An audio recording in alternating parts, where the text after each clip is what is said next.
and welcome to the November 9th, 2021 meeting of the Tysons Transportation Service District Advisory Board.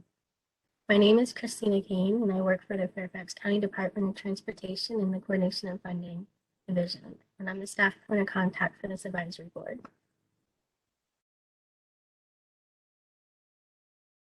So, first item on the agenda is to review the electronic meeting guidelines to conduct this meeting wholly and electronically and to effectuate both emergency procedures authorized by FOIA.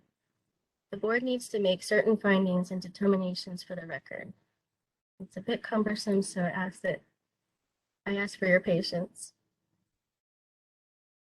Because each member of this board is participating in the meeting from a separate location, we must verify that a quorum of members is participating and that each member's voice is clear, audible, and at an appropriate volume for all other members. Accordingly, I will conduct a roll call and ask each board member participating in the meeting to respond by saying here or present, and the location from which you are participating from. I ask that each of you pay close attention to ensure that you can hear each of your colleagues. Following this roll call, there will be a vote to establish every member can hear every other member. So I'll start the roll call now. Jim Policaro. Present. Mark Zetz. Here. Melanie Clark. Sally Horn.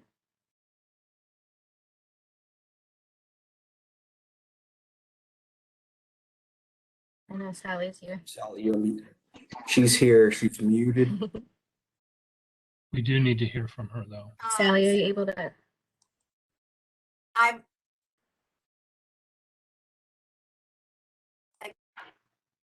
There you are.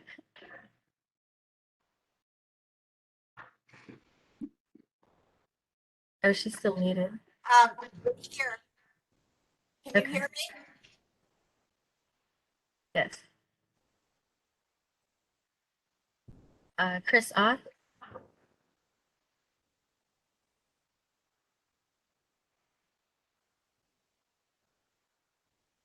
Donald Garrett.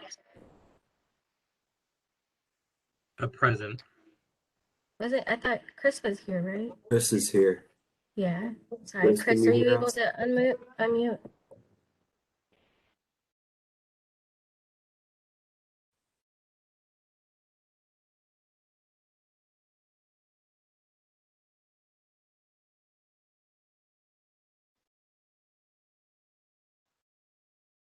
Chris, are you?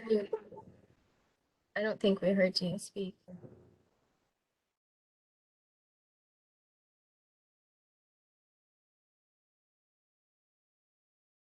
Oh, he's unmuted, but I don't. Do you guys hear him? If you go on, if you click the little V, the downwards caret next to mute, you might need to select a different microphone.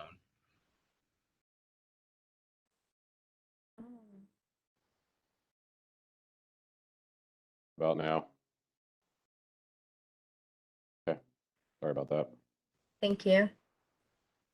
So we heard from Donald. Brad Swenson. I'm here. Raymond Baxter.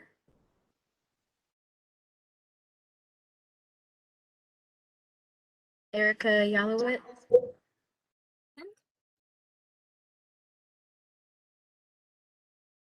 Doug Doolittle. Here. Claudia Diamond. Here.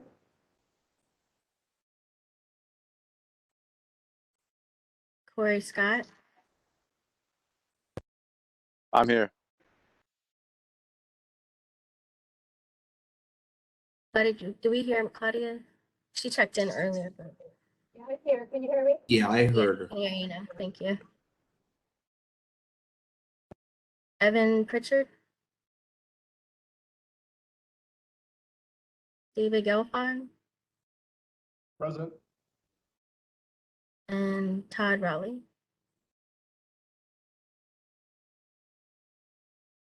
Okay, so at this point, I ask that Chairman Policaro request a motion to vote to establish that every member can hear every other member.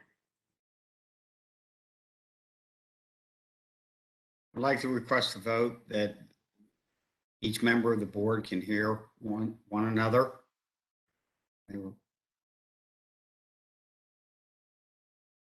There a motion? Someone that can second that motion? Second that. We Because vote we're on it? virtual, if you could say who is seconding, just so we can record that for the minutes.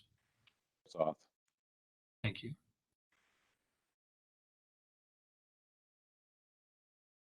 All in favor? Aye. Aye. Aye. I'm Opposed? Hearing none, the motion carries. Okay, thank you. Next, having established that each member's voice may be heard by every other member, we must establish the nature of the emergency that compels these emergency procedures. The fact that we are meeting electronically, what type of electronic communication is being used, and how we have arranged for public access to this meeting. The state of emergency caused by the COVID-19 pandemic makes it unsafe for this board to physically assemble and unsafe for the public to physically attend any such meeting, and that such FOIA's usual procedures, which require the physical assembly of this board and the physical presence of the public, cannot be implemented safely or practically. This board may conduct a meeting electronically through a dedicated audio conference line, and that public may access this meeting by calling 1-844-621-3956. I ask that Chairman Polacaro request a motion to vote to hold the meeting electronically because COVID-19 pandemic makes it physically unsafe to meet in person. I request a vote that we meet electronically due to the COVID-19 pandemic, and it would be unsafe to do so in person. I'll make that motion, Doug Doolittle. Second, Second, Sally Horn. all in favor? Aye. Aye. I'm Opposed? Motion carries. Thank you. Thank you.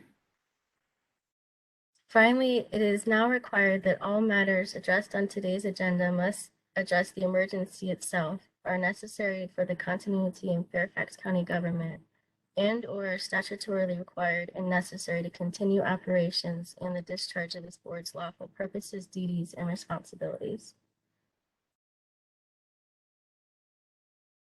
So before we get started, I'd like to review some guidelines to ensure that the meeting runs as smooth as possible. Please note that this meeting will be recorded. A recording of the meeting will be uploaded to the Tysons Transportation Service District Advisory Board website within 10 working days of the meeting. To avoid sound quality and feedback issues, participants should keep their microphones muted unless speaking. Please use the hand raise feature to ask questions or speak. Due to the sound quality and feedback issues, WebEx meetings run best if speakers wait until they are called on before they begin speaking. Attendees may use the Q&A feature to ask questions during and after the meeting. Please do not use the chat feature to comment or ask questions. If you are joining us by phone, please hold your questions until the end of the presentation. To ask a question, push *3 to raise your hand and wait for a moderator to call on you to ask your question. Once you are finished, push *3 to lower your hand. So the next item on the agenda is the action item to approve the meeting's minutes from the April 8th, 2020 meeting.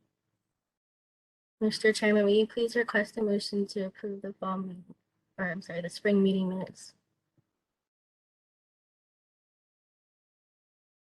Can I get a motion to approve the April 8th, 2020 meeting minutes of the Tysons Transportation Service District Advisory Board? Sorry, 2021. 21, excuse me. My April, bad. April 8th, 2021 Second. meeting minutes. I so move that we approve the April 8th, 2021 minutes. This is Doug Doolittle. Second,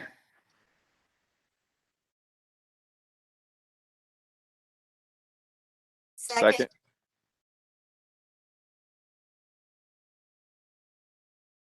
All in Sorry. favor? Please identify the second just for the Yeah. minutes, please. Sally Horn, Thank you. Thank you. All in favor? aye. Aye. Aye. Opposed? Motion carries to approve the meeting minutes. Thank you. So the next item on the agenda is follow-up items. There was a request for rental versus condo for a graphic to show a split at the last meeting. Beth, do you or Susie, do you have any updates for that request?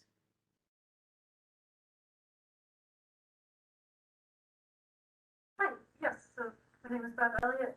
We reached out to the Department of Management budget and made some level of tracking for rental versus condo units, but it's at the countywide level, and we can pass that data along to you, but it is not specific to Tysons. So, Beth, we're having trouble hearing you. Could you get a little closer to the microphone, please? yes, so we do not currently have that data specifically for Tysons. The Department of Management and Budget does some level of tracking, but they do it at a countywide level, and it's pretty raw data that we have. So Department of Planning and Development, we are not tracking ownership, we're only tracking unit counts. So what we did reach out to Department of Management and Budget, and they have the rental versus ownership information, but on a countywide level. So we did get that information, and we're happy to pass that Excel spreadsheet on to you. And at the end of Beth's portion of the presentation, we're going to be giving you some information on the new Tysons tracker, which is our new data monitoring platform that we've developed to replace the paper annual report. And within that tracker, there is the ability to add GIS layers that the county maintains. And our DMB, Department of Management and Budget, does maintain a number of layers related to demographics and ownership of land. So you can import those layers into the tracker. So that is one way to obtain that information as well. But for what DPD is tracking, we are not tracking ownership because we don't have any way over time to maintain that data. Since sometimes apartments will convert to condos and things like that, and we don't have a good mechanism to do that. So but DMB does have the information. So we're happy to pass on what we receive from them, if that's helpful to folks. But from our perspective, it's really anecdotal in terms of what we know. Sometimes even at a site plan level, when we get site plans, we don't know at that point in time whether it's a rental product or an owner condo product. So we don't have a really good way to track that, and we want to make sure it's accurate. So I hope that answers your question.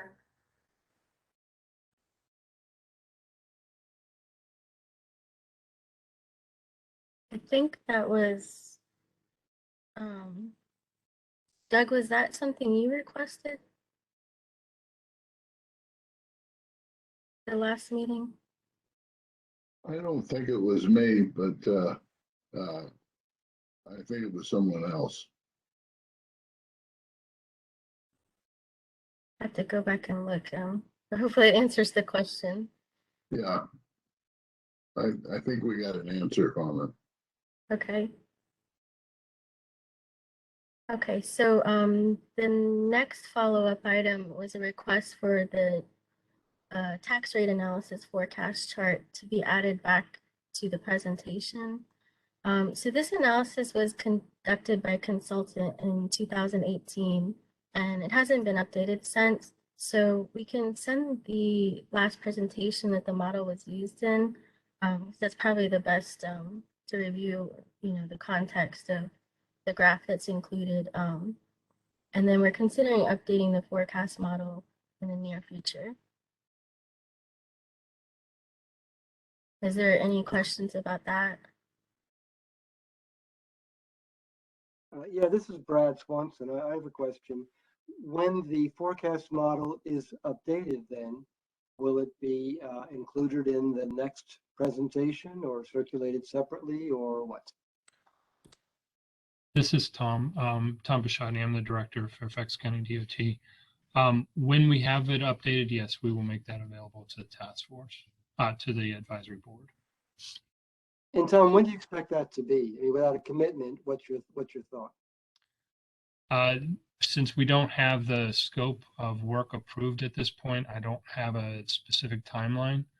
At this point, I think you'll see from the presentation, revenues are generally tracking pretty well from the original.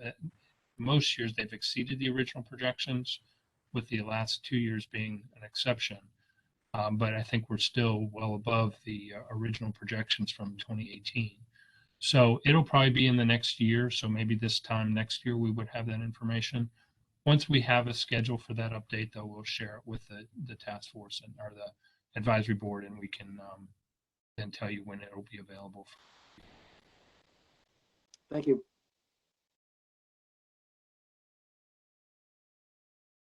So the last follow-up item is a request to revise the bylaws to change the Fairfax Chamber of Commerce to the Northern Virginia Chamber of Commerce. So just wanted to let everyone know that this will be going before the Board of Supervisors for approval on December 7th.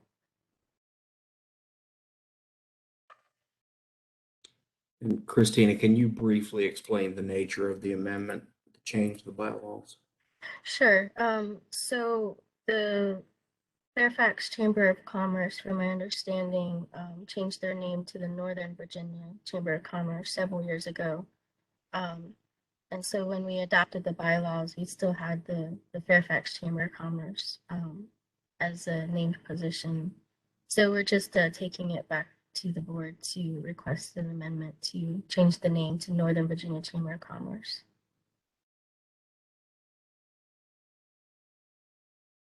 Is there any questions about that?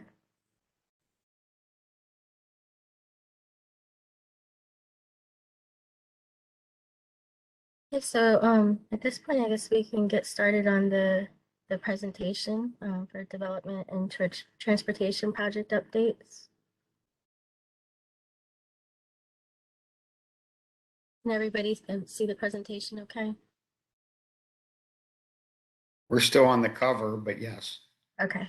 Okay, there you go. Thank you. Okay, so a brief overview of the presentation. We'll review the FY 2022 service district tax rate, provide development and transportation project updates.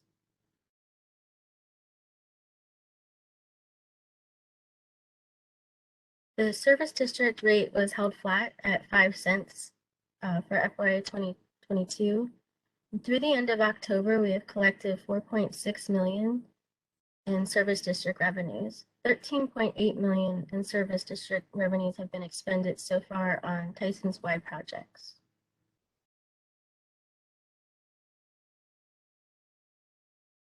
This is a table that shows the projects that have service district funds allocated and how much has been expended so far. So just a note, the revenues allocated to the Tysons Old Meadow and Route 7 widening project have been fully expended. And we'll cover these projects in more detail later in the presentation.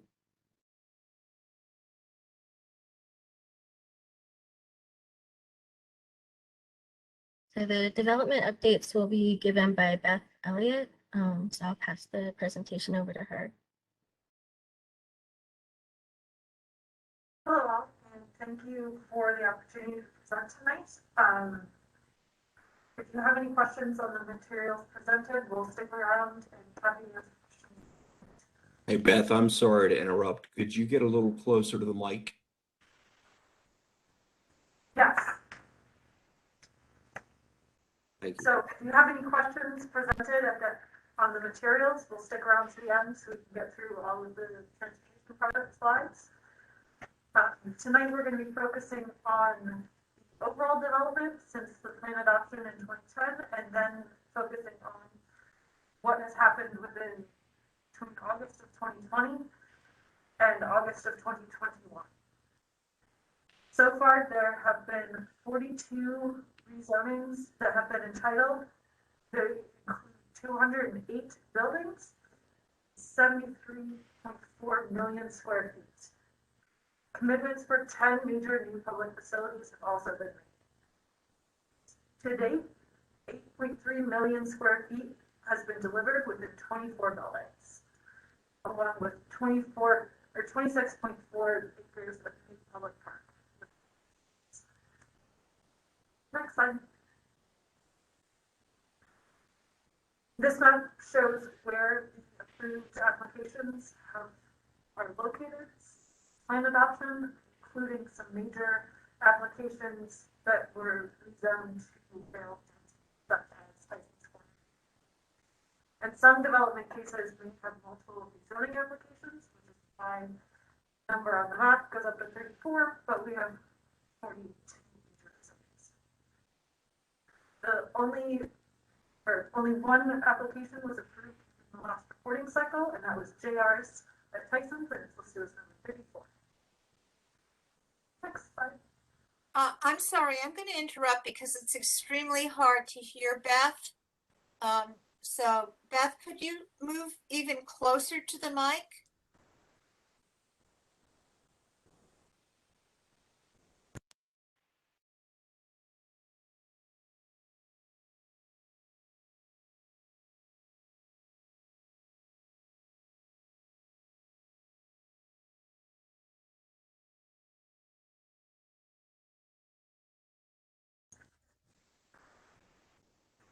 Hi, Sally. Does this help? You're muted. You keep breaking up. I don't know if it's because you have a mask on or you're not, and you're a little bit too far away from the mic, but whatever you can do to improve the quality of sound would really be appreciated.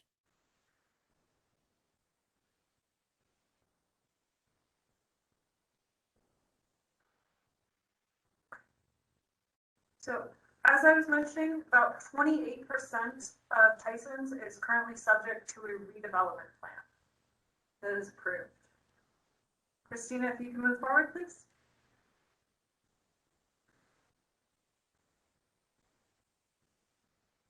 So, within the past reporting cycle, which is August, or the end of July in 2020 through the beginning of August 2021, one public facility and one infrastructure project were delivered. There's about 1.2 million square feet that is approved by site plan, but is not under construction yet. 3.9 million square feet are currently under construction as of August 1st, and 300,003 square feet were delivered within that time period. We can dive into more details if you go to the next slide. So the delivered infrastructure project is Scottsboro Trail. That is one of the transportation projects that was associated with implementing rail. And the public facility that was delivered was a brand new fire station, Scottsboro Fire Station, number 44. Both of these are within the Tysons East area, and the fire station was a proffered public facility that was joint collaboration between applications. Next slide. There are 4 projects that have an approved site plan that had not started construction as of August 1st. I believe that is still the case now that we are in early November. It's split between residential for Tysons West Promenade Building C, Park Crest Building 3, and office, which includes Arbor Row Building F and Minor 5. There's associated retail with each of those. Next slide, please.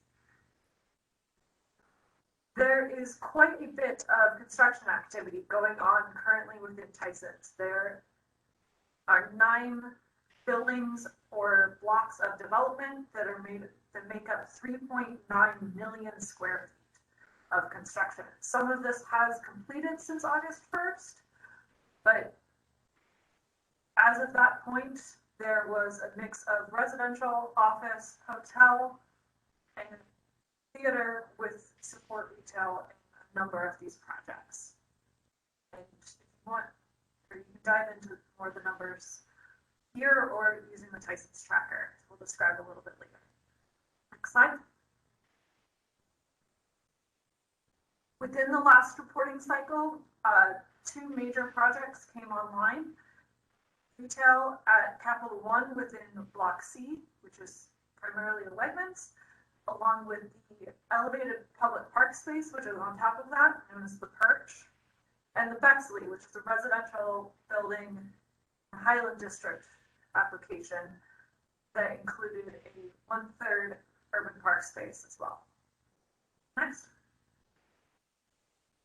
So as you can see on the table, the residential population has increased between 2010 and 2021, which aligns with the plan goals. And once you include residential development that is under construction, it's about doubling the population within Tysons.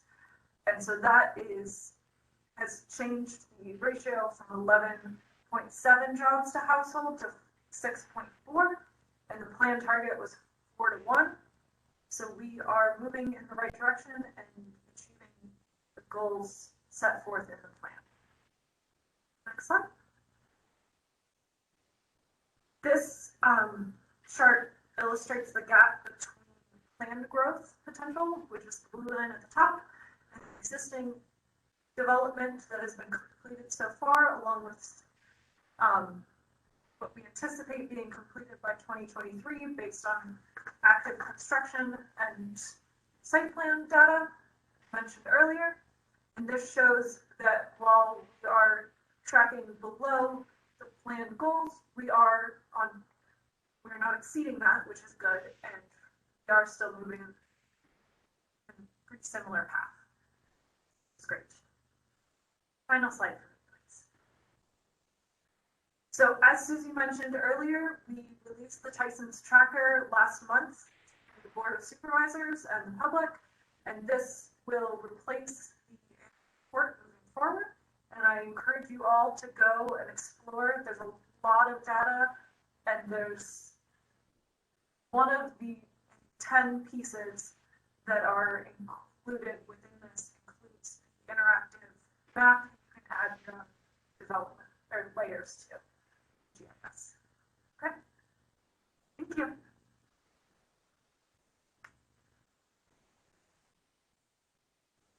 Is there any questions on the development portion?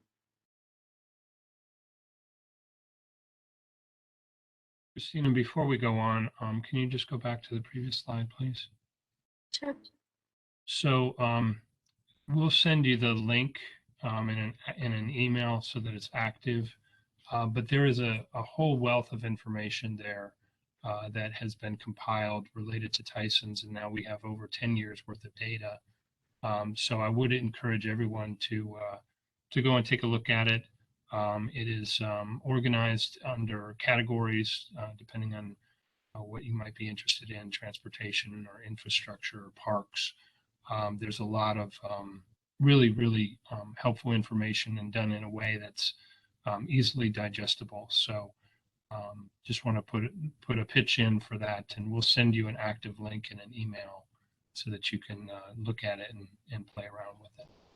Thank you, Tom. Do you know how often that tracker is updated? At the moment, we're going to be updating it annually, but some of the data may be able to be updated more frequently than that. There hasn't been a decision made on a more frequent update, but we'll continue to update it at least annually. And if there's things that can be updated in the interim, we can look to see if we can accommodate that. Thank you. And Susie, I don't know if you want to mention anything else since you were the caretaker of bringing this forward. No, just that, thanks, Tom, that it was a massive effort led by DPD in coordination with FCDOT, our partners in land development services, public schools, park authority, really came together to make this a reality, and it's something that we are really proud of. And we're very excited to keep adding interactive elements to it. If you get in there, you'll see there's some map components. You can really zoom in on the maps and find a lot of data behind the actual map. So that's really exciting. And the hope is that, or the goal is that in a couple of years, this will be really fully built out and it can really be used as a tool for analysis for decision making moving forward. So please, if you have any questions once you dive in, please reach out. We're happy to answer. And any suggestions too, we're more than willing to take any suggestions as to how we can improve it within the team. So thank you.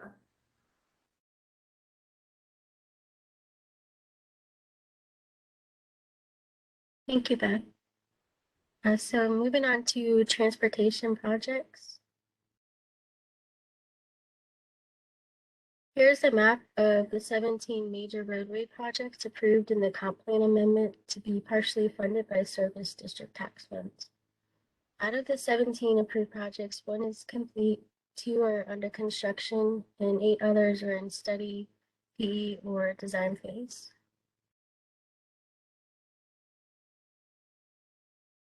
This is a picture of a Route 7 pedestrian bridge over the Dulles Toll Road that was completed in May 2018.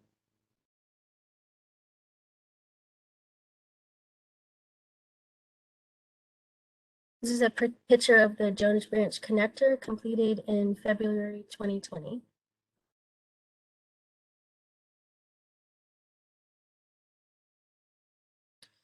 Route 7 widening Reston Avenue to Dulles Toll Road. This project widens Route 7 from 4 to 6 lanes from Jarrett Valley Drive to Reston Avenue. The total project estimate is $314 million. Construction began in spring 2019 and is estimated to be completed in summer 2024.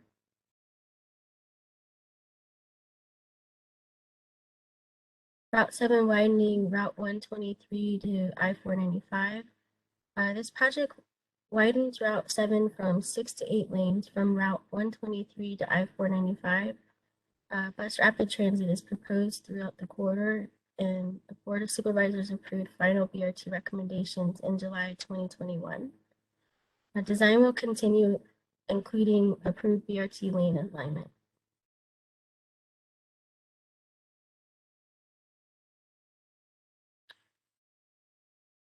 The I-495 overpass at Tysons Corner Center. This is a Sheridans Trail from Route 123 to Old Meadow Road. The total project estimate is $12.3 million, of which $4.6 million is funded through service district funds. Design and right-of-way are complete and construction began in August 2021. The project is scheduled to be complete in summer 2022. And here is a picture of what the pedestrian bridge is expected to look like once it's completed.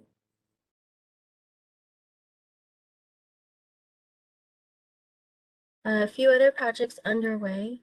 Route 7 widening I-495 to I-66.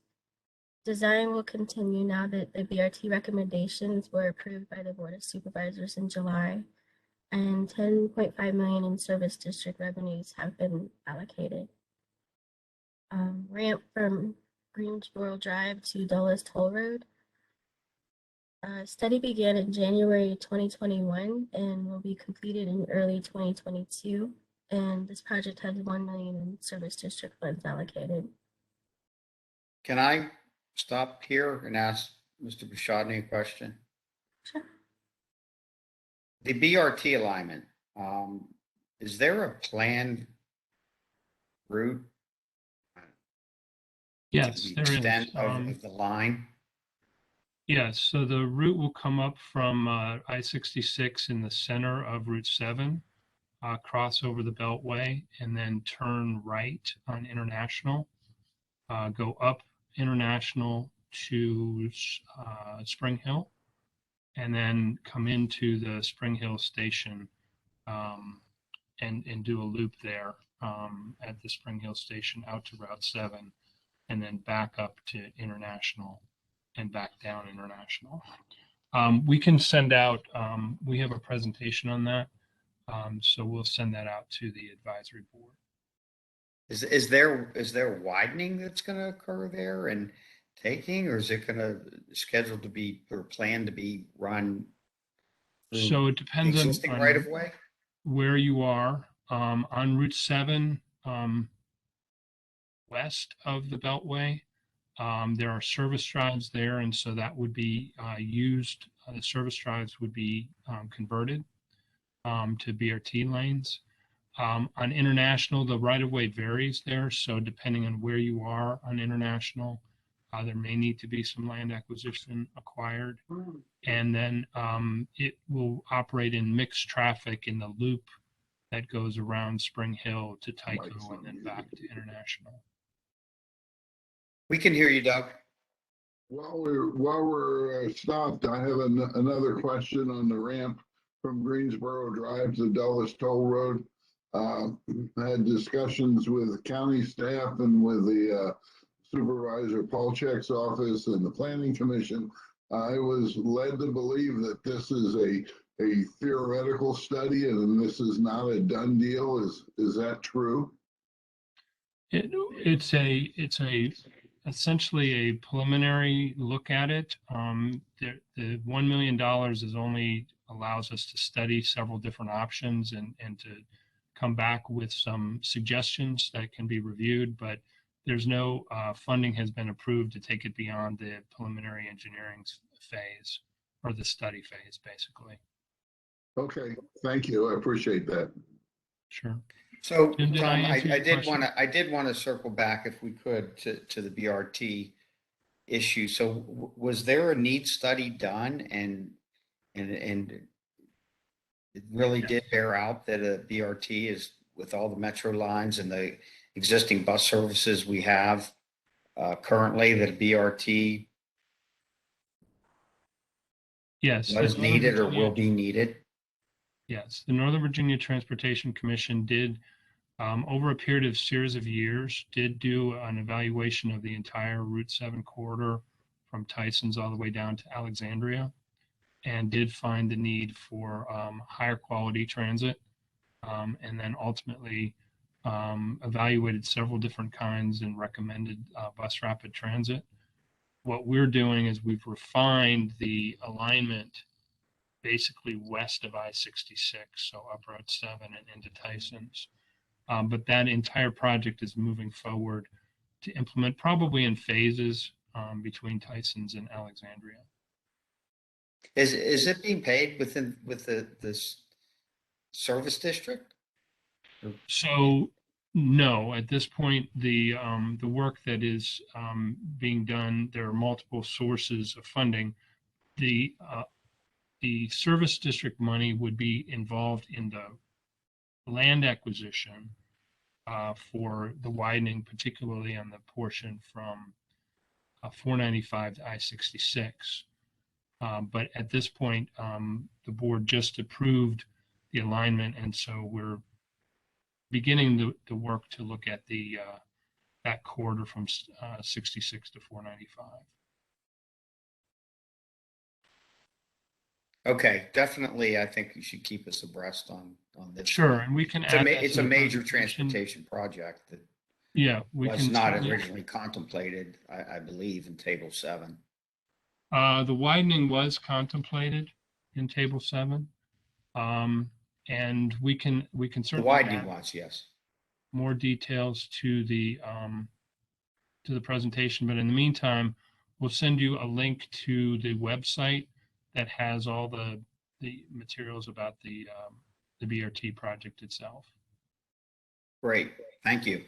Yep. Mhm. This is Sally. My understanding is that a motivator for the project was the realization over the period when COVID was pretty severe that that there were some major difficulties for the workforce in getting along this corridor and getting to and from Tysons and the area. But that's one of the understandings that I was led to believe. The project really predates COVID. Back when the original analysis for Tysons was done back in 2008, I believe it was noted that there needed to be 3, I believe, high quality transit lines that needed to serve Tysons. one of which was on Route 7, another which is on Gallows Road. We haven't started to work on that one yet. And then obviously the Silver Line. So the project really does predate COVID, although certainly COVID has shown us that the need for bus service has definitely far outweighed the need for rail service in terms of people that don't have the ability to telework, people that actually, for example, people that work at either of the malls, restaurant workers, doctors, people like that that don't have the ability to telework. Bus service is actually a very important mode of transportation. I should say doctors and hospital workers, because they obviously don't have the ability to telework.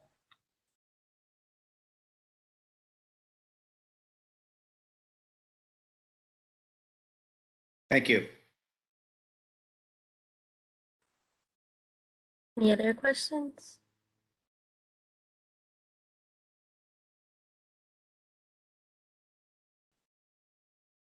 So now we'll get into the Table 7B projects.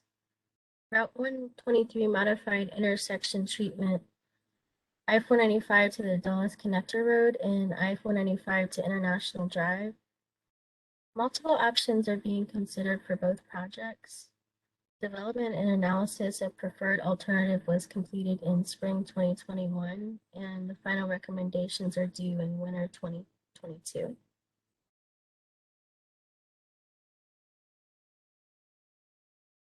And here's a graphic of what the areas that the Route 123 study covers.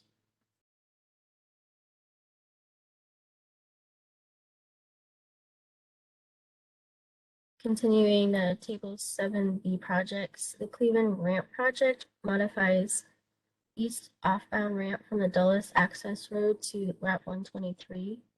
Two options are being considered.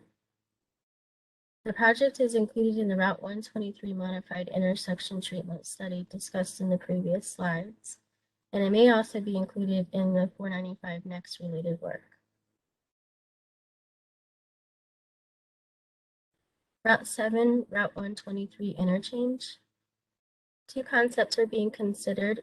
The evaluation is temporarily on hold, and we're waiting for BRT recommendations before scheduling stakeholder meetings.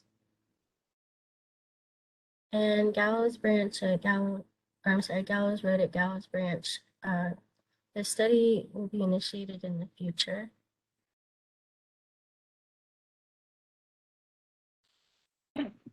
This is Doug. Can we go back to the Route 7 123? Why is this on hold? So this is Tom. I understand it's a big, complex project, but I thought that the designs were further along than this. What I would say is we have had some challenges with the designs. We have two concepts, as Christina noted, and neither one of them is completely satisfactory that we think we could bring out to the public. So we need to do some more work before we have something that's acceptable even to staff. So at the moment, I've seen the designs. I understand what you're saying. Thank you. Hey, Tom, it's Ray Baxter. Can you hear me? I joined late. I had problems getting in. I can hear you, Ray. Okay. So it seems like the Route 7 123, which has always been one of my chief concerns, seems pushed to the right. Can we get a schedule of some definitive dates? Because we're getting Route 7 completed. It seems like that's going to be very late and it's going to be a huge bottleneck. I mean, do we have any definitive timeframes or schedule yet and I know there are problems, but you always work better when you have a target date. I would agree that obviously if you have a target date, at least you have something to shoot for. Unfortunately, the concepts that we've worked on fail in a number of ways to be able to address the issues. And one of them, the biggest one, is cost. And so we are looking at ways to develop an option that is more cost effective, but still provides the traffic benefits that everybody needs. So I don't have a schedule for you, unfortunately, but it is something that we still need to resolve. We have been focused on moving a number of other projects forward that that we are actually making some progress on. One of the key factors for Route 7 and 123 was, where will the BRT go? There was an option to take BRT straight up Route 7 to Spring Hill and another one to go up International. And before that decision, before we could advance Route 7 and 123, we needed that BRT decision, which we now have from the board back in July. So that particular aspect of that has been resolved. So we don't have to figure out how to take BRT through the interchange. So that will simplify the process a little bit. So it is, we would like to be further along with it. Unfortunately, we are not there right now. Hopefully by the time that you meet in the springtime, we can give you a little bit more update on where we are. Hey, Tom, this is Mark Zetz. Yes, Can you hear me? Yes, I can. That intersection is particularly problematic. It's always been that way, going back to when they first started doing modeling. However, equally problematic is the intersection at Boone Boulevard and Old Courthouse Road. So how are those going? Because that's between International and Old Courthouse, traffic really has to flow well. So I mean, I don't see Route 7 123 intersection as being any more of a problem than the other two. Well, what I would say is related to Boone Boulevard, there is some initial discussion about redevelopment of the Coons dealership. No plans have been submitted, but the property owners involved have been discussing potential for redevelopment of those sites. And so whatever would come out of that discussion could have some impact on Boone Boulevard, because the ultimate plan does involve extending Boone Boulevard from 123 over to Gosnell. So we'll see where that goes. Like I said, no plans have been submitted at this point, but there are discussions underway about that. So I guess I would just say that all of this in Tysons is a work in progress, and so we are moving a number of projects forward, as Christine has been talking about, and she has some more to go through yet. But we're also trying to move probably a dozen projects all at the same time. And so there are going to be, progress on some and maybe not as much progress on others. We recognize that Route 7 123 does need to be addressed.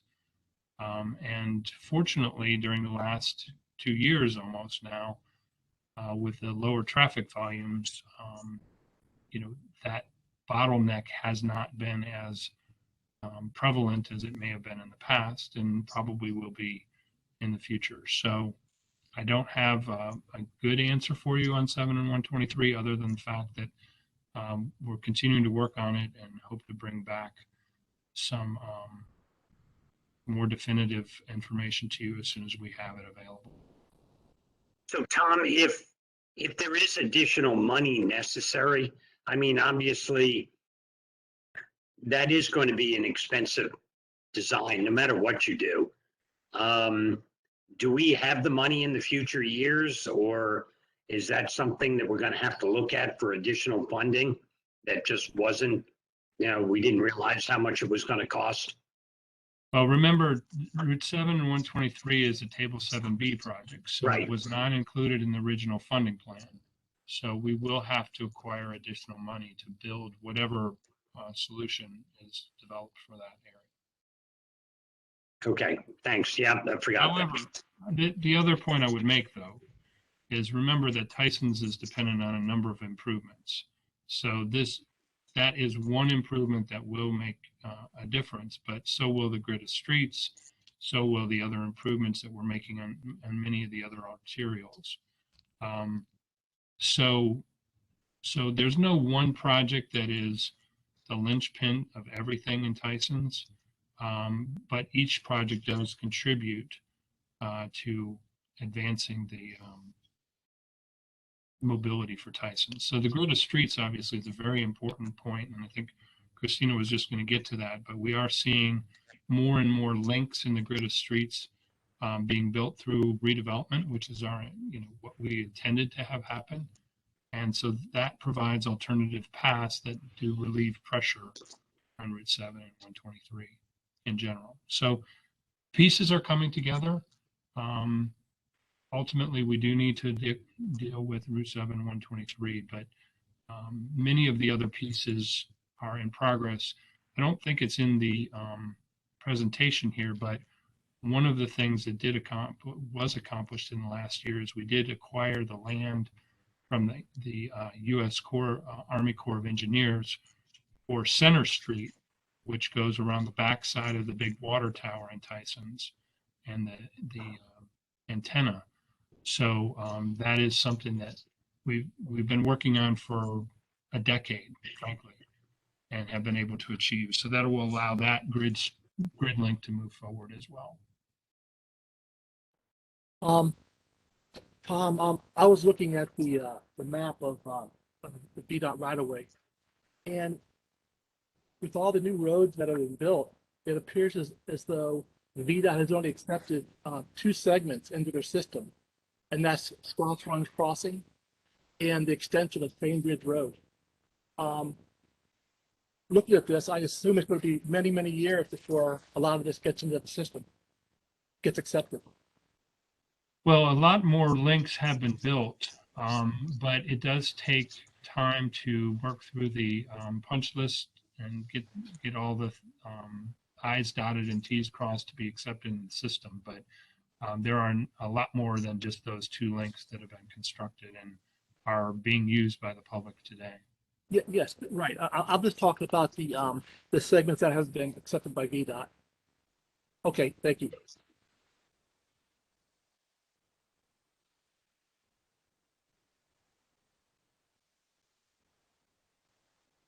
Any more questions?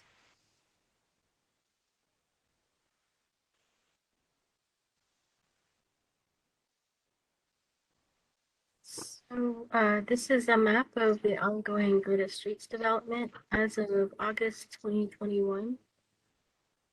And we'll cover the projects that are advancing in the next few slides.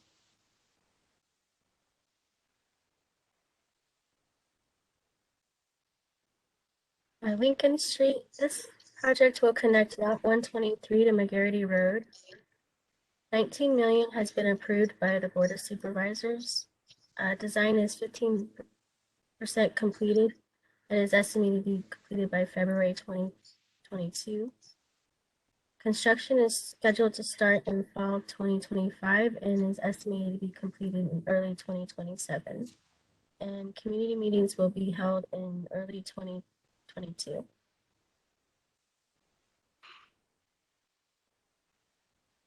Old Meadow Road realignment.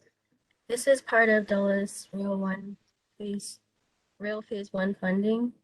Design has been completed and construction is substantially complete, with the new alignment open to traffic in November 2020.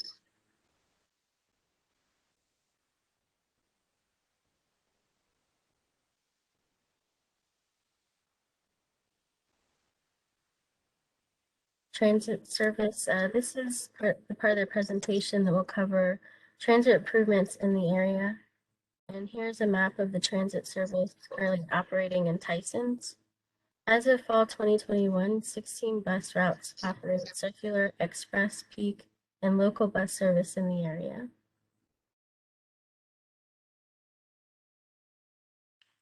This slide shows a summary of the implemented service improvements in the Tysons area.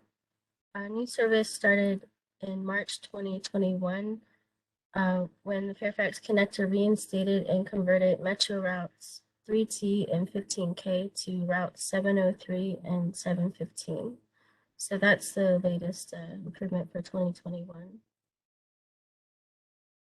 And I would say that as part of that, we restored the service on those routes that had been suspended, I guess, because of the pandemic. So those two routes were not only converted to Fairfax connector routes, but they were restored along with all the other Fairfax connector service that's been fully restored.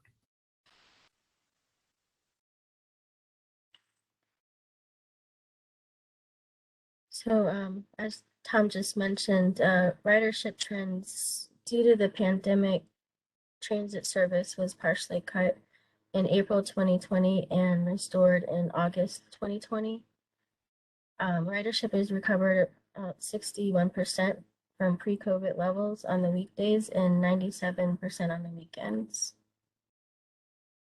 Some future improvements that are planned include renovating the Tysons West Park Transit Center, an analysis of Route 424 alignment to serve the north side of McLean Metro Rail Station, and the I-95 express bus service between Tysons and Bethesda, Maryland.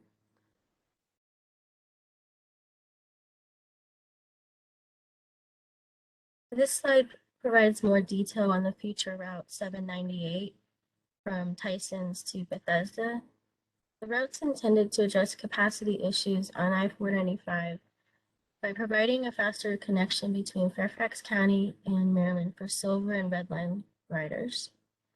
Route 798 will run bi-directional peak service during the express lane construction and will be expanded to 15-minute highways and off-peak service once construction is completed.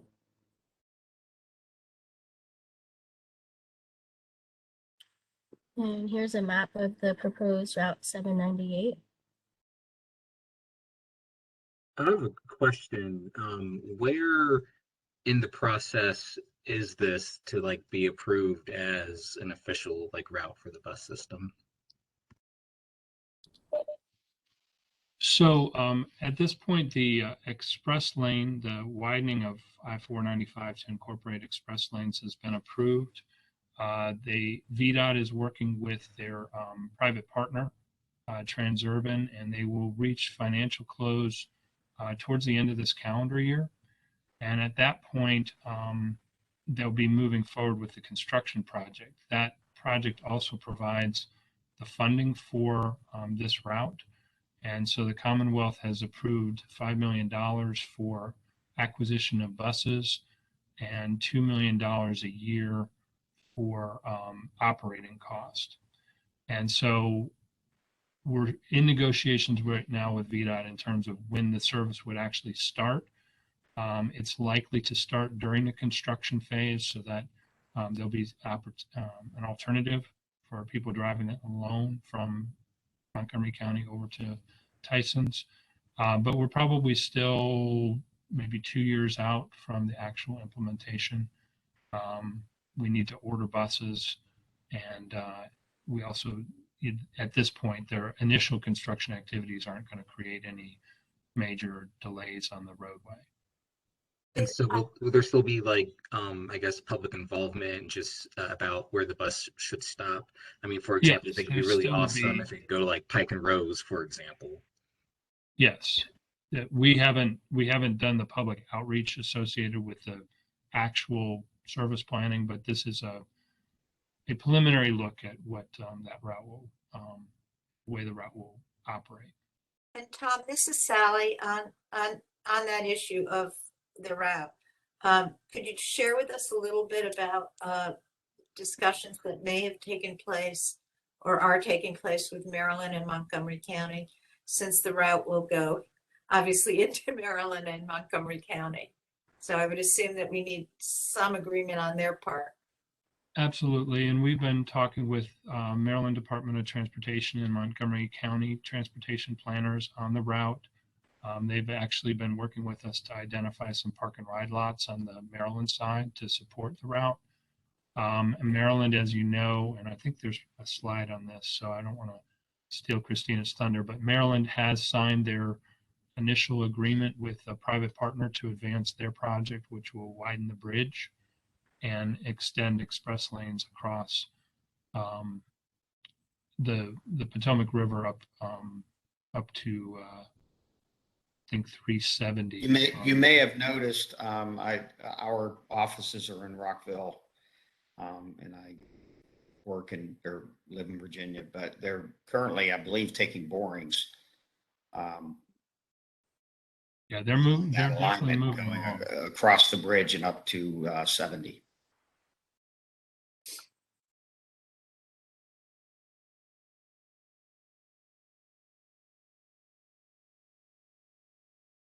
Go ahead, Christina. So that wraps up the transit portion of the presentation. So in addition to making transit service improvements, FCDOT has been working on providing bike and pedestrian access in the Tysons area. And part of these improvements are projects identified in the Tysons Metro Rail Station Access Management Study.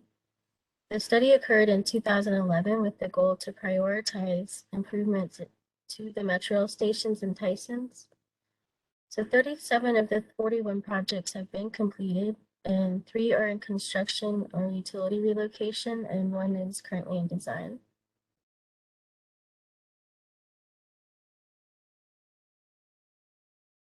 And this is a map that shows all the Tim Sand project locations.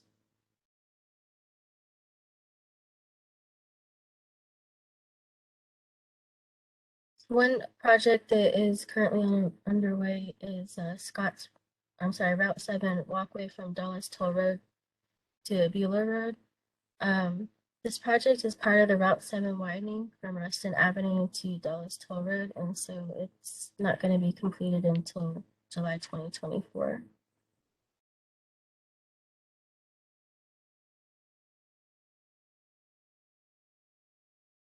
This slide covers the Capital Bike Share program. 14 of 15 bike share stations have been installed, and 18 additional stations are underway in the Providence district. And approximately 3,715 trips were taken in Tysons so far this year in 2021. So we do expect usage to recover as more people are vaccinated and return to work. I have a question. I noticed recently in Tysons, the electronic scooters have been kind of popping up. Does the Department of Transportation receive data from those partners about that sort of activity that's going on in the county? Yes, there are a couple of companies that have started distributing scooters in Fairfax County, and part of their agreement, their permit to do that is to provide data. We haven't seen any of the first data yet, but we will be getting data from the scooter companies in terms of usage and locations and things like that. Yeah, I think it'd be great to see, I guess, almost analysis, right, to kind of see if people are using the scooters because there isn't an adequate public transportation option. So that's like their way to get from point A to B, or stop right in between because it only goes from A to B, right? Yeah, we'll as they continue to deploy scooters, we will be getting some data, and we can share that with you. This is Doug. Well, one of the issues with the scooters that we're dealing with is the abandonment of them. They drop them off. I saw 2 or 3 of them sitting on the approach to a crosswalk over at the corner of West Park and Greensboro on Sunday morning. We have problems with them being abandoned here within the rotunda, and they're dropped in front of doorways and things. There's a firm that comes around occasionally and picks them up, but it's a serious issue on access in and out of buildings and access to crosswalks and things. And I hope there's some solution in the making on how we handle these things when they're just dropped off someplace. So each scooter should have an 800 phone number, a toll-free number on there. So if you see one where it shouldn't be, you can certainly call the number.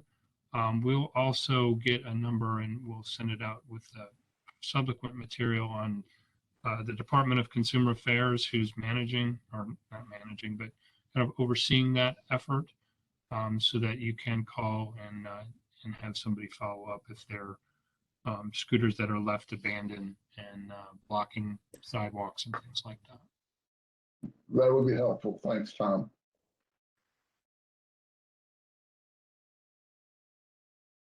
Any more questions before we move on?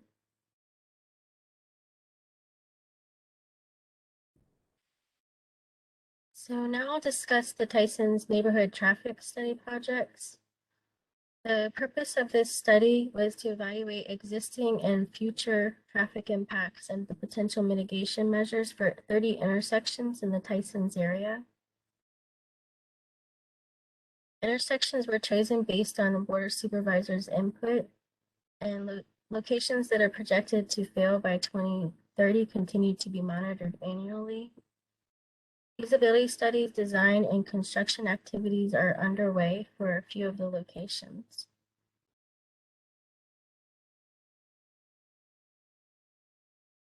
And here are a few of the neighborhood study projects that are advancing. Lewinsville Road and Spring Hill Road. The study is still underway and expected to be completed by late 2021, early 2022. A detailed traffic comparison analysis of offset T intersections and conventional intersections is being considered. And the Lewinsville Coalition virtual meeting to present comparison analysis for both options was held in spring 2021. Lewinsville Road and Leesburg Pike. This project is part of the Route 7 widening from Ruston Avenue to Dulles Toll Road. So it will be completed in July 2024. And then Balls Hill Road and Old Dominion Drive. The preferred T intersection improvements option A1 has been selected and design is underway and is estimated to be completed in December 2021.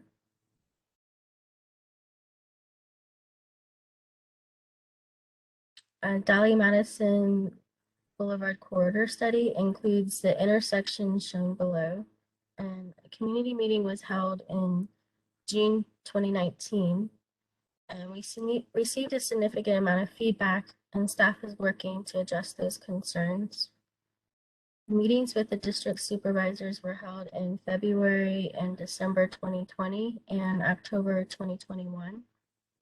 And the next supervisor briefing is proposed for winter 2022, followed by a community meeting in spring 2022. So that's early 2022 for winter.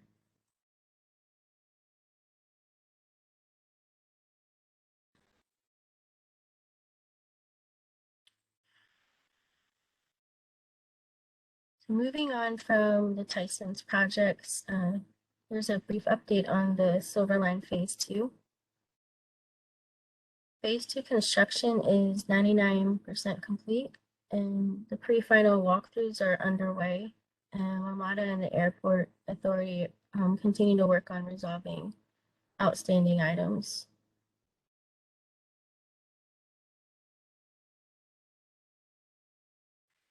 For construction, Package A was substantially completed in November. And Package B is scheduled to be completed by the end of the year. Revenue operations date hasn't been set yet, but it's likely will be within 4 to 6 months of substantial completion. And here's a picture of Herndon Station and Reston Town Center Station.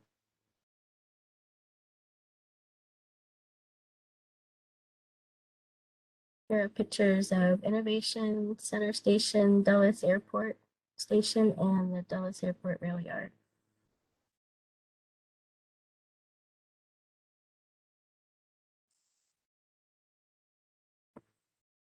And now we'll talk a little bit about the revenues collected and assessed values. Between FY14 and 21, a total of 58.9 million in tax revenues have been collected. This is about 18.6% of the total revenues estimated to be collected by the service district in the Tysons funding plan that was approved by the Board of Supervisors.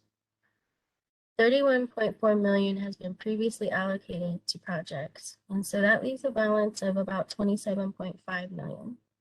And those funds will be used to partially fund the construction of projects that are currently in design now.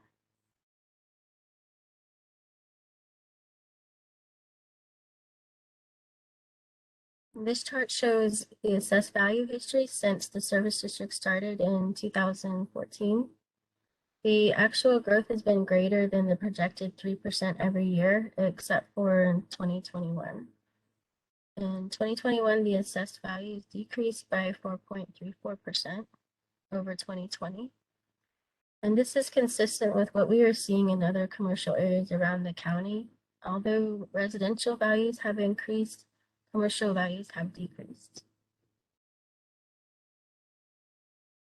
And Christina, if you could stay on that slide for just a second, please. So the question was earlier about updating the projections.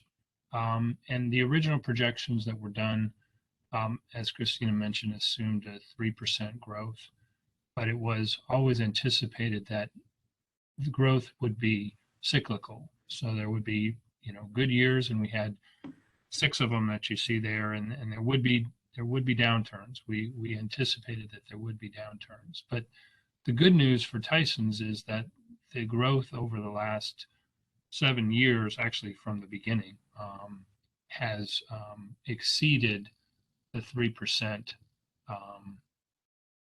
projection that was made originally. So that's really positive for the tax district.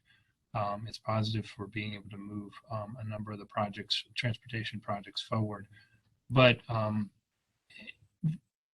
by exceeding the 3%, we've also been able to realize,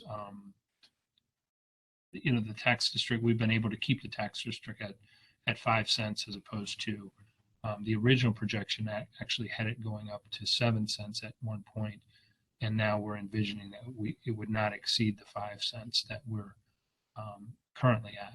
So that's definitely positive news. Obviously, 21 dropping off is not desirable, but it was anticipated that there would be years when assessed value would drop. So it's not unexpected that within the period of the 40 years that the tax district is anticipated to be in place, that you are going to have some years of declining values.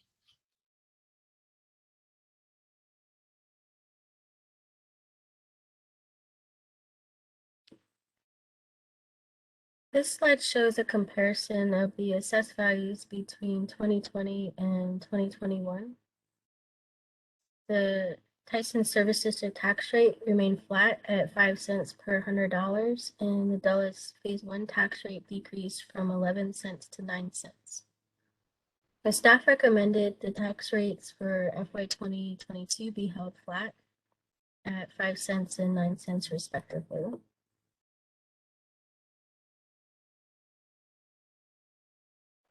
This is Doug. I have a question about, can you give us a little more detail on why the assessed values decreased this year? Is it just because of the COVID situation, or is there something else in play here? I think largely it is dealing as a result of the result of the pandemic. Clearly, there have been changes in commercial property, office, with people teleworking. Office properties are, some of the Class A properties are still very well occupied. Some of the others are maybe not as well occupied. That does play into the assessed value of those properties. So I would say it's majority related to the impacts of the pandemic. And hopefully we're coming out of that. So the next assessments will be taken in January of 2022, and we'll see where things are. We may not see a substantial growth at that point, but hopefully by January of 2023, we'll be back on a positive trend. But I would say it's almost entirely pandemic related. Thanks, Tom. Appreciate the insight. Sure. So, Tom, this is Mark Zetz. In the past, I have asked that the vacancy rate be included, in this presentation, just to give us some idea. I believe that the vacancy rate for commercial property is over 20% in Tysons. It was already a little bit elevated, but then it went, higher, with the pandemic. So in view of that, I'm not sure being down 4.3% is really that bad. I can't speak to the vacancy rate specifically in Tysons. We will get an update on the vacancy rate. I guess the board's going to get that either on the 16th or the 23rd. They'll be doing the initial 2023 budget projections. So they may get some update on the vacancy rates. And typically that's countywide, but it probably can be broken out for Tysons. So we'll look to see if we can do that for a future presentation. Given what we've seen in other parts of the county, 4.3% reduction is actually not bad. There are other parts of the county that number has been significantly greater. So yes, to your point, I think you're probably right.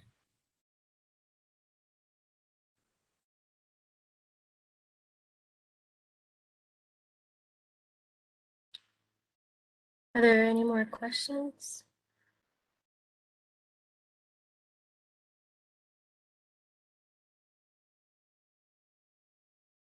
I have a general question, but it's not, I guess, related to the presentations. I don't know if now is the best time to ask or during like the public comment time. Is it what you forwarded me earlier? Yeah. Yeah, so Tom is aware, and I think he's gonna talk about the article I sent you earlier. Sure. So the article that was sent or that was posted in the Washington Post related to accessibility in Tysons. And what I would say is I would say that first of all, Americans with Disability Act is a national law. And there's nothing that Fairfax County can do to waive. So we have not waived ADA standards. But the Americans with Disabilities Act does understand and does accommodate the fact that sometimes the grade that you're dealing with, just the terrain that you're dealing with, sometimes does exceed the 5% limit that is typically the ADA standard. So one of the areas that the author was concerned about is the area at one of the highest points in Tysons. And so new sidewalks that have been constructed follow the grade of the terrain, which in some cases has exceeded 5%, but that is permissible under ADA. But what I would say is that the county has a group called the Tysons Core Team, and the core team is made up of representatives from multiple departments: transportation, planning, development, land development services, park authority, public works. That group is made up of staff, and they have reached out to the author and are going to be sitting down with him to walk through his concerns and to see if we can help him to understand what has been done and hear what his concerns are in terms of potentially going forward in the future. So we have reached out to the author, and there is a process underway to engage with him and try and work through some of his concerns. Great. I had, I guess it was just a slightly different question from what I gathered from the op-ed that was in the Washington Post. I guess the author had said, like, for example, there's going to be like a proposed continuing care facility, but those elderly residents have to cross 9 lanes of heavy traffic without the benefit of street lights and only a pedestrian beacon. So I'm wondering, for improvements like extra street lighting and things like that, is that sort of projects that money from this tax district could fund? Or No, sidewalks this and things tax like that? district not fund streetlights. Streetlights are all included in all of the new developments that are occurring as part of the streetscape. Each of the new projects is putting in additional streetlights. I read the 9 lanes. I'm not exactly sure which 9 lanes he was referring to, but obviously that is one of the things that the staff group will be talking to him to get a little more detail about which facility he was talking about. It is clear that as part of Route 123 and Route 7, the metro pedestrian bridges were anticipated to be used to allow pedestrians to get safely across both 123 and Route 7. That was part of the original plan and design.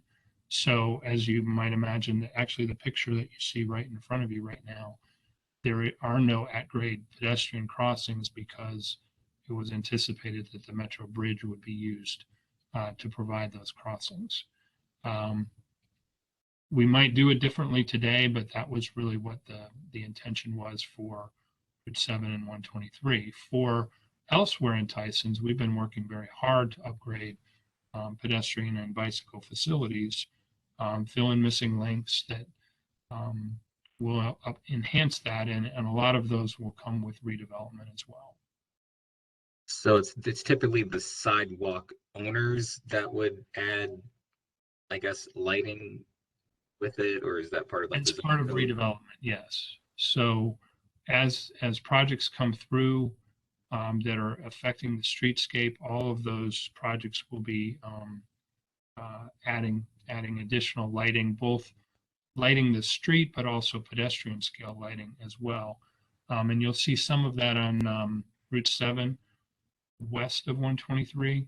There are fixtures that light both the street and the sidewalk. And there's been other developments that have added similar lighting as they've come along. Capital One, in that whole area around Capital One, there's a significant amount of additional lighting that's been added, as have others. I don't mean just exclusively call out Cap One, but others have done it as well.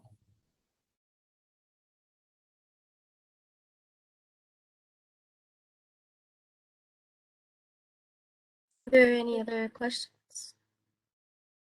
Or any other items that should be included in the next meeting?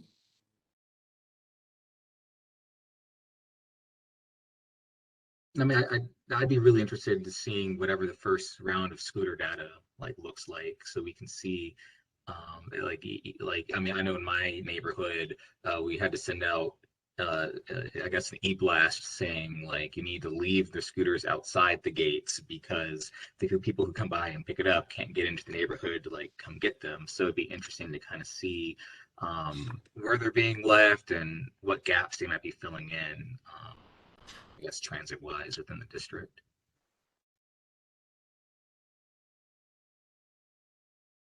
Okay. We can certainly do Yeah. that when we receive it.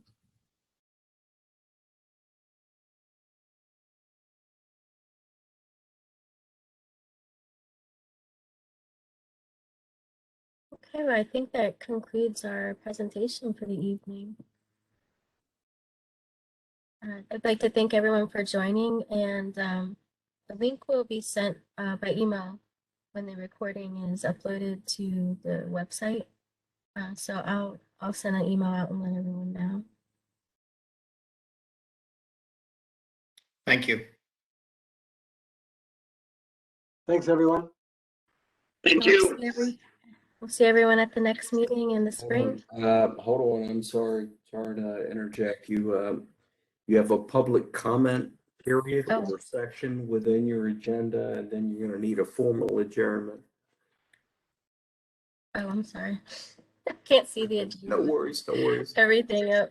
Thank you. That's why I need someone to help me. Is there any, I can't see if there's any public comment. Christina, this is Robin, and it doesn't look like we have any members of the public here to comment. I don't think you do. Christina, I do think you have can move one on last from question. that. This is Erica Yalowitz. Hi, Erica.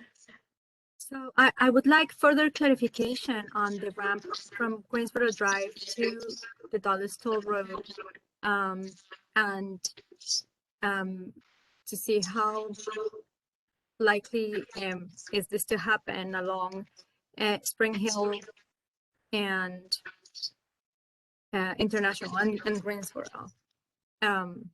This would be very important for my community. So the original plan for Tysons, and Christina, can you go back to the slide that has the 17 Tysons wide projects on, please? It's towards the beginning. I'm sorry, you said, oh, the Tysons. 17 Tysons wide. It's Yeah. at the very beginning of the presentation. Yeah. Major roadway projects, other projects. There. Sorry to make you all sick. I'm not sure which slide it is. There we go. There it is. There it is. Okay, so it is the project that we're talking about is project number 5 on this map, which was part of the original adoption. All of these lines are conceptual. So what we're doing right now is we're looking at how project number 5 might be implemented in the future. And we're looking at how the connection could occur at the toll road, but we're also looking at how it can go from the toll road to connect with Spring Hill and Greensboro. There's a couple different ways there. There's a couple different impediments in there, including a Dominion power substation that we have to work around. What you see in this map is a straight line. It likely will not be a straight line because we do have to work around the substation in any event. So what we're doing right now is looking at those alternatives, and then we will be coming out to the public to share those with the public and to get feedback on those alternatives. But we're just in the preliminary engineering. We haven't even gotten to design yet. Really, feasibility is probably even a better term for what we're looking at right now.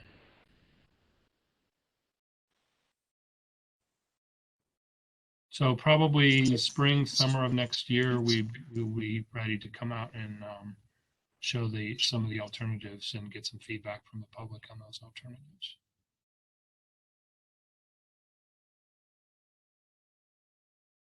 This is Doug Doolittle. One of our big concerns is the impact this connection is going to have is on the traffic flows on Greensboro Drive. As you're probably well aware, Tom, we've gone through a lot of stuff with the Meridian, and we've worked out a restriping for Greensboro with up near the rotunda with Meridian, and this works great until you start dumping excess, a lot more traffic on Greensboro because of the connection to the toll road. And we're all concerned what that's going to do to the traffic flows on Greensboro Drive in the issue of our particular issue in the rotunda with the operations of our main gate and the ability to get fire equipment and school buses in and out of it. Understood. And those are things that will definitely have to be considered before any project would move forward. If we had the money to do it today, it would probably be at least 10 years before the project would be implemented, given design, land acquisition, and construction. So there's no imminent project. There's no bulldozers that are ready to move in or anything like that. It will be a number of years in the future. Yeah, that tracks with what I've heard from Supervisor Polchek and from the other parts of this county staff. So thanks. Appreciate that clarification. Sure.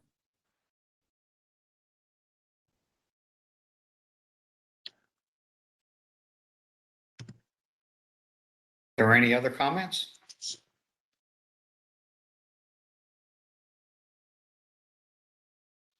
Okay, if there is no objection, we will now adjourn the meeting. Thank you. Thank you, Jim. Thank you, everyone. Have a good evening. Thank you. Have a good Thanks evening. all. Have a great night. Happy holidays. Good Same to night, you. and thanks. Appreciate it, everybody. Thanks.